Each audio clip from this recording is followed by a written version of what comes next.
Hi everyone, this is Cherry Enchantress with Pixie Dust Tarot, and this is your daily dust for Saturday, October 29th, if you're watching in real time, or for whenever you stumble upon it.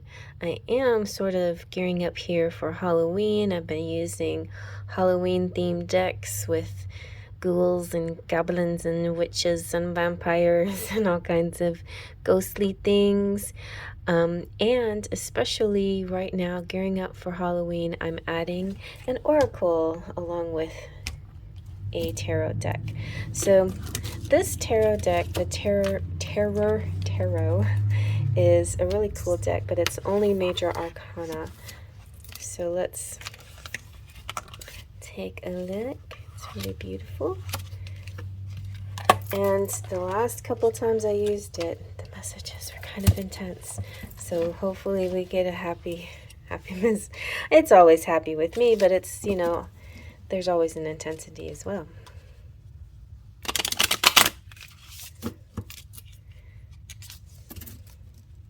It's a happy intensity.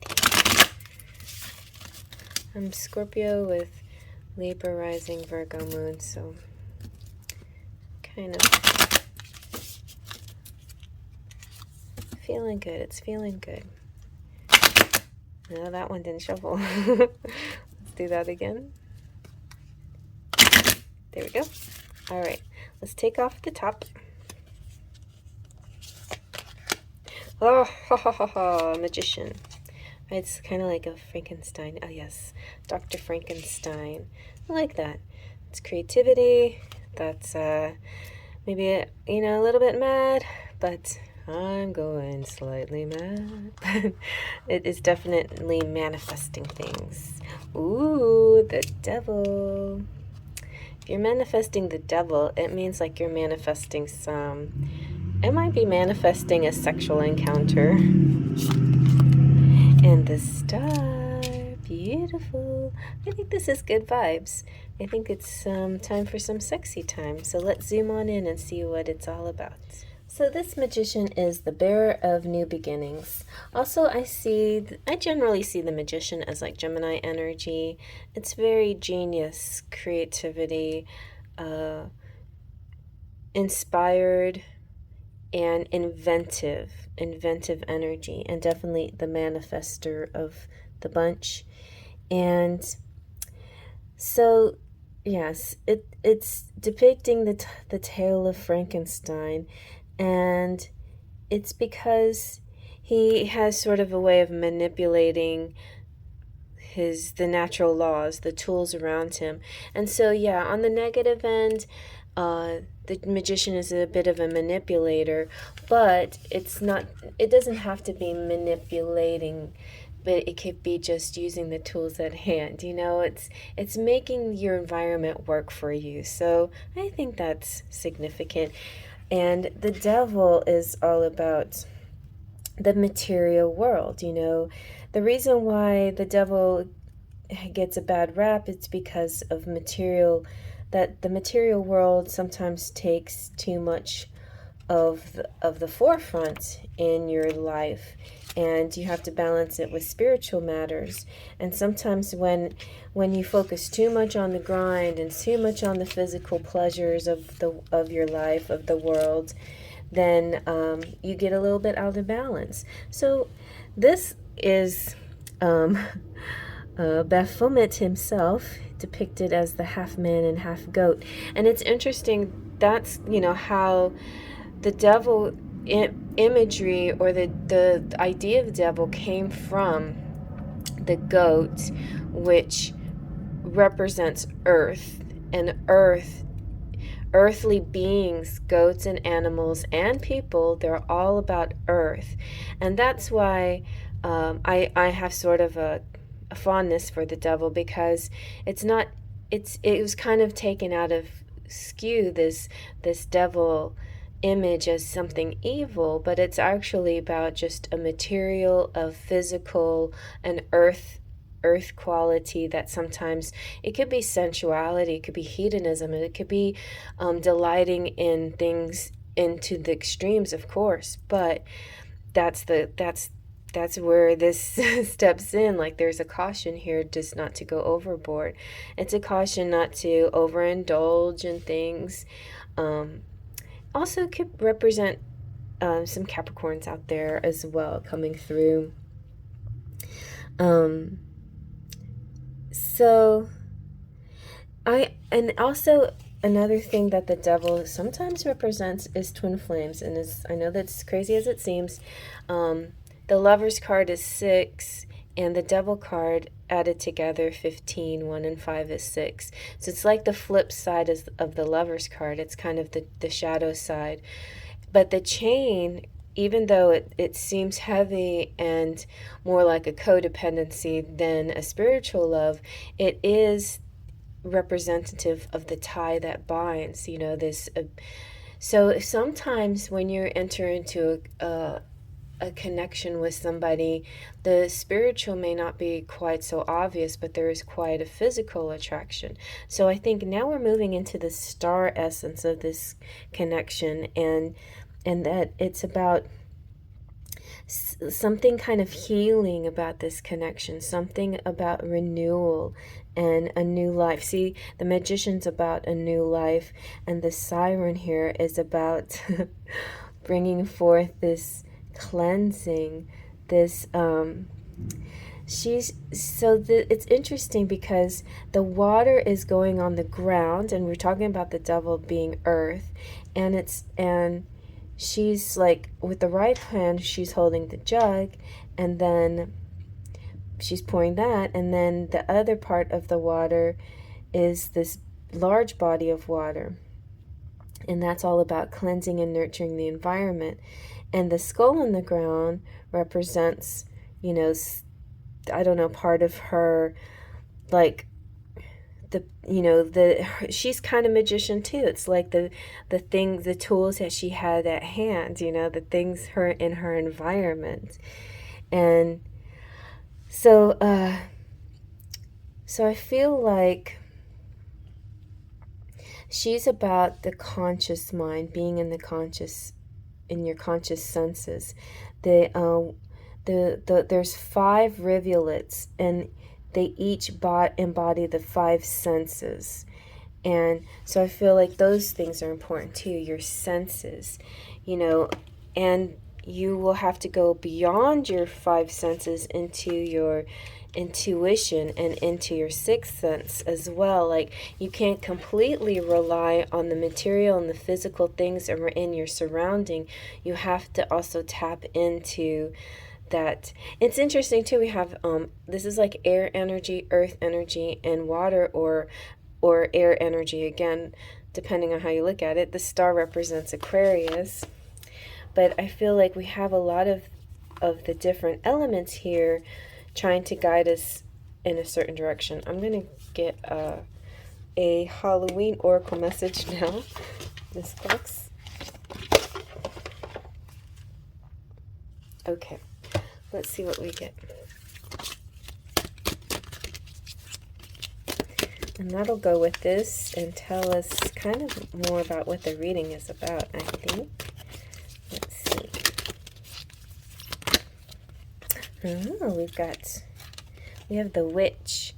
Also the ancestors. So with the ancestors, I'm feeling definitely pay attention to who you are, where you come from. Like, realize you're a very important person. You're very valuable. You're high ranking, you may be a descendant from some kind of strong, powerful family tree. And even if you're not, like, just see yourself as very high ranking, like deserving. Also, it's your legacy. It's in your DNA. Also, pay homage to your ancestors, and you don't have to wait till Halloween or even All Souls Day, but you can start making your altar today if you want to. The witch is earthly weaver of the world, so she is very much magician energy, except in the feminine. It's kind of like a combination of these two, but these two could also be two people too, connecting the star and the magician, as if they have like similar yet different approaches to manipulating their environment. The witch is just, she's just very intelligent. She is, oh, what's the, a woman in total control of herself. That's what witch represents. Okay. So this is, oh my gosh, and we're talking about the elements: earth, air, fire, water.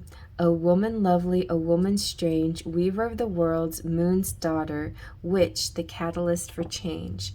So yeah, they generally have had a bad rap. And you know what? In any culture, society, race, religion, whatever you want, however you want to categorize people, if you want to categorize people, there's good and bad, there's dark and light, there's within every person, there's the shadow and the light, and it's just about balancing these things, right? And the thing is, there's been a lot of people throughout history who have felt very intimidated by powerful women, and so that's why it was easy to vilify powerful women. But I feel like now it's a little bit more acceptable to be powerful, but I feel like yet again it's like we're always fighting to gain our power back as women. So if you're a woman out there, if you're not and you love a woman, then yeah, you'll be a champion to them. I think you'll be like the wind beneath their wings.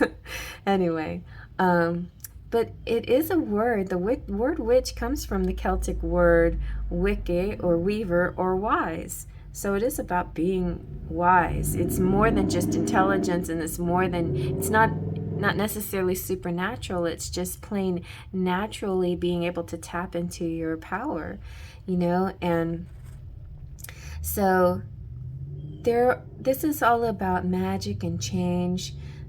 Sometimes it can be done through spells and rituals. All of it, though, when you really think about it, and it was actually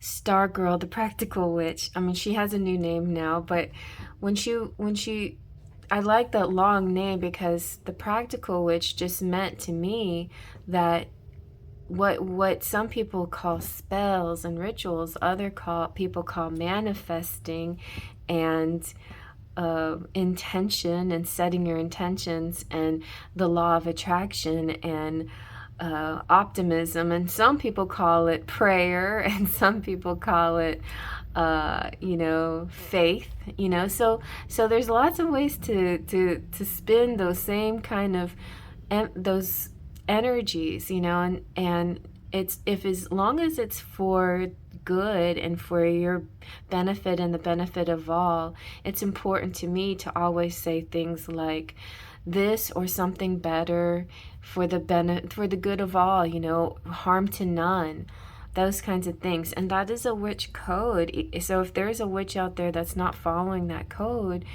then the harm to none code, then I don't know if they're really considered a witch. But like most cultural groups, there are sometimes the ones that use their energies for negative reasons.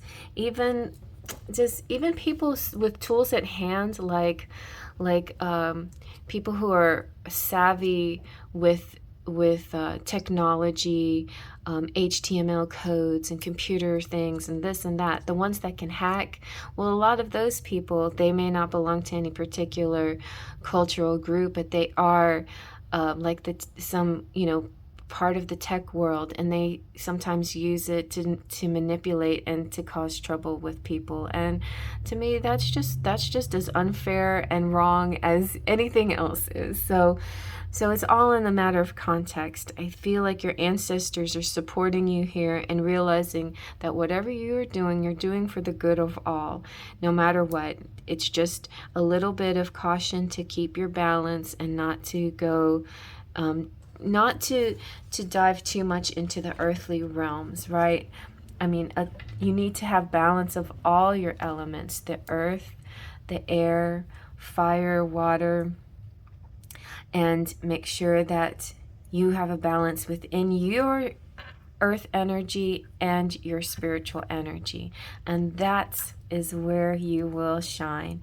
I feel like if I was a witch at all, or considered myself that, I would be a cosmic witch, because I really connect to like the space and the stars and the otherworldly things. So if you're like that, then this is saying keep your feet on the ground and connect to the sensual and earthly things if you sometimes feel yourself too much out there.